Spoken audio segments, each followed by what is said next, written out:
ഗ്രൗണ്ടിൽ എന്താ പറയാ ഏറ്റവും എല്ലാ കാര്യങ്ങളും കാണാൻ പറ്റുന്ന രീതിയിൽ ഗ്രൗണ്ടിന്റെ ഏറ്റവും ഓരത്ത് തന്നെ ഞാൻ പോയി നേരത്തെ ചെന്ന് സീറ്റൊക്കെ ഉറപ്പിച്ച്. പക്ഷെ ഇങ്ങനെ ഇരുന്ന് സ്പോർട്സ് തുടങ്ങി, ഓട്ടവും ചാട്ടവും ഒക്കെ തുടങ്ങിയപ്പോൾ എനിക്ക് ഭയങ്കര വിഷമാവാൻ തുടങ്ങി. അതിന്റെ തൊട്ട മുന്നേയുള്ള വർഷങ്ങളിൽ സ്കൂളുകളിൽ പഠിച്ചുകൊണ്ടിരുന്ന സമയത്ത് ഓട്ടത്തിനും ചാട്ടത്തിനും ഹൈ ജമ്പിനും ഒക്കെ പങ്കെടുക്കുകയും മത്സരങ്ങളിൽ വിജയിക്കുകയൊക്കെ ചെയ്തിട്ട് പെട്ടെന്ന് ഒരു ദിവസം നമ്മൾ ഗ്രൗണ്ടിന്റെ ഒരു മൂലക്കായി പോവുക എന്ന് പറയുന്നത് വളരെ ബുദ്ധിമുട്ടുള്ള സങ്കടപ്പെടുത്തുന്ന കാര്യമായതുകൊണ്ട് എനിക്ക് അധികം നേരം അവിടെ നിൽക്കാൻ സാധിച്ചില്ല. ഞാൻ പെട്ടെന്ന് ഒരു ഓട്ടോ വിളിച്ച് ഞാൻ എൻ്റെ വീട്ടിലേക്ക് പോയി. അങ്ങനെ വീട്ടിൽ പോയിട്ട് ഇങ്ങനെ സങ്കടപ്പെട്ട് വീട്ടിന്റെ വരാന്തയിൽ ഇങ്ങനെ ഇരിക്കുമ്പോൾ എൻ്റെ വീട്ടിന്റെ മുറ്റത്ത് എൻ്റെ പഴയ സൈക്കിൾ ഉണ്ടായിരുന്നു. ഞാനങ്ങനെ ആരും കാണാണ്ട് ആ സങ്കടത്തിന്റെ പുറത്ത് എനിക്ക് അന്നേരം തോന്നിയത് സൈക്കിൾ ഓടിക്കണം എന്നാണ്. ഞാൻ ആരും കാണാണ്ട് ആ സൈക്കിൾ ഓടിക്കാനുള്ള ഒരു ശ്രമം നടത്തി. അത് നല്ല വൃത്തിക്ക് പാടി. ഞാനും സൈക്കിളും ഒരു പാറക്കല്ലിൽ വീണ് എൻ്റെ മുട്ട് പാറക്കല്ലിൽ ഇടിച്ച് മുട്ടിൻ്റെ എല്ല് ഇങ്ങനെ ഇവിടുന്ന് മേലോട്ട് ചീന്തിപ്പോയി. അങ്ങനെ വീണ്ടും ഹോസ്പിറ്റലിൽ അഡ്മിറ്റായി. ഹോസ്പിറ്റലിൽ ഒരുപാട് കാലം വീണ്ടും കിടന്ന് പ്ലാസ്റ്ററൊക്കെ ഇട്ട് പ്ലാസ്റ്ററൊക്കെ വെട്ടി വീണ്ടും ആ പഴയ പോലെ ഫിസിയോതെറാപ്പി ഒക്കെ ചെയ്ത് തിരിച്ച് ഞാൻ വീട്ടിലെത്തിയപ്പോൾ ഞാൻ ആദ്യം കയറിയത് സൈക്കിളിന്റെ മുകളാണ്. അങ്ങനെ അന്നെന്റെ സുഹൃത്തുക്കളൊക്കെ എൻ്റെ കൂടെ ഉണ്ടായിരുന്നു. പ്ലാസ്റ്റർ വെട്ടി ഫിസിയോതെറാപ്പി കഴിഞ്ഞാൽ ഞാൻ ആദ്യം കയറിയത് സൈക്കിളിന്റെ മുകളാണ്. അങ്ങനെ സൈക്കിൾ ഓടിക്കുന്നത്, കാർ ഓടിക്കുന്നത്, നീന്തൽ, ഇങ്ങനെയുള്ള കാര്യങ്ങളൊക്കെ ഞാൻ രണ്ടാമത് പഠിച്ചെടുത്തതാണ്. അതിനെന്നെ ഏറ്റവും കൂടുതൽ സപ്പോർട്ട് ചെയ്തത് എൻ്റെ സുഹൃത്തുക്കളാണ്. എന്നെ ഒരുപാട് എൻ്റെ സുഹൃത്തുക്കൾ സപ്പോർട്ട് ചെയ്തിട്ടുണ്ട്. അതുപോലെ എൻ്റെ രക്ഷിതാക്കള്, എൻ്റെ അച്ഛനും അമ്മയൊന്നും എന്നോട് ഇതുവരെ അത് ചെയ്യണ്ട ഇത് ചെയ്യണ്ട എന്ന് ഇതുവരെ പറഞ്ഞിട്ടില്ല.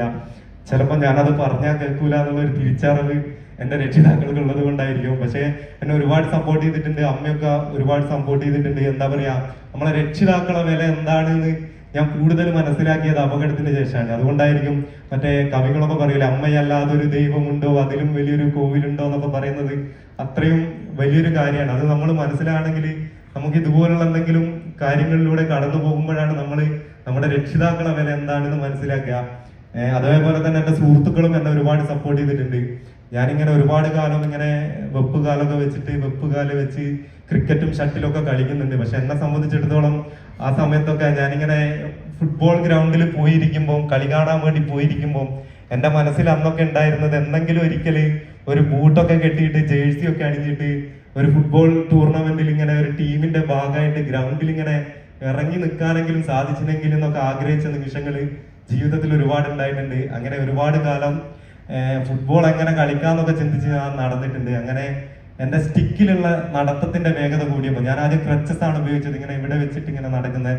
ആ ക്രച്ചസിലുള്ള നടത്തത്തിന്റെ വേഗത കൂടിയപ്പോഴാണ് ഞാൻ ആദ്യമായിട്ട് അങ്ങനെ ഓടാൻ ശ്രമിച്ചത്. അങ്ങനെ കുറെ കാലം പ്രാക്ടീസ് ചെയ്തതിന് ശേഷമാണ് ഞാൻ ഈ നടത്തുന്നുള്ളത് ഓട്ടത്തിലേക്കൊക്കെ കൊണ്ടുവന്നത്. അതിനുശേഷം എൻ്റെ അനിയൻ ഒരു ഫുട്ബോൾ പ്ലെയർ ആണ്. അനിയൻ കളിക്കുന്ന ഫുട്ബോൾ എടുത്തിട്ട് ഷെയ്ഡിനും ബോളിനൊക്കെ പകരം കുപ്പിയും ചെരുപ്പൊക്കെ വെച്ചിട്ട് വീട്ടിന്റെ മുറ്റത്ത് നിന്ന് അതിന്റെ ഇടയ്ക്ക് കൂടി ഒരുപാട് തവണ പന്ത് തട്ടി പ്രാക്ടീസ് ചെയ്തതിന് ശേഷമാണ് ഞാൻ അപകടത്തിന് ശേഷം രണ്ടാമത് കളിക്കാൻ വേണ്ടി പോകുന്നത്. ഞാൻ എൻ്റെ ജീവിതത്തിലെ ഏറ്റവും വലിയ വിജയം എന്താണെന്ന് വെച്ചാൽ ഞാനിങ്ങനെ രണ്ടാമത് എൻ്റെ നാട്ടിലുള്ള, ഞാൻ അതുവരെ കളിച്ച എൻ്റെ സുഹൃത്തുക്കളുടെ കൂടെ ഫുട്ബോൾ കളിക്കാൻ വേണ്ടിയിട്ട് രണ്ടാമത് ആ ഗ്രൗണ്ടിൽ പോയ അന്ന് മുതൽ ഇന്ന് വരെ എൻ്റെ സുഹൃത്തുക്കൾ എന്നെ നോർമലായിട്ടുള്ള ഒരാളെ പോലെ കണ്ടിട്ടാണ് എന്നെ കളിക്കാൻ കൂട്ടുന്നത്. അതാണ് എൻ്റെ ജീവിതത്തിൽ എൻ്റെ ഏറ്റവും വലിയ വിജയം. എന്താ വെച്ചാൽ എൻ്റെ സുഹൃത്തുക്കൾ എനിക്കൊരു പരിഗണനയും തരാത്തതാണ് എൻ്റെ ജീവിതത്തിലെ ഏറ്റവും വലിയ വിജയം എന്നാണ് ഞാൻ വിശ്വസിക്കുന്നത്. അവരെനിക്ക് എന്തെങ്കിലും പരിഗണന തന്നിരുന്നെങ്കിൽ ഒരിക്കലും ഞാൻ വീണ്ടും ആ ഗ്രൗണ്ടിൽ ഒരിക്കലും കളിക്കാൻ പോകില്ല. ഞാൻ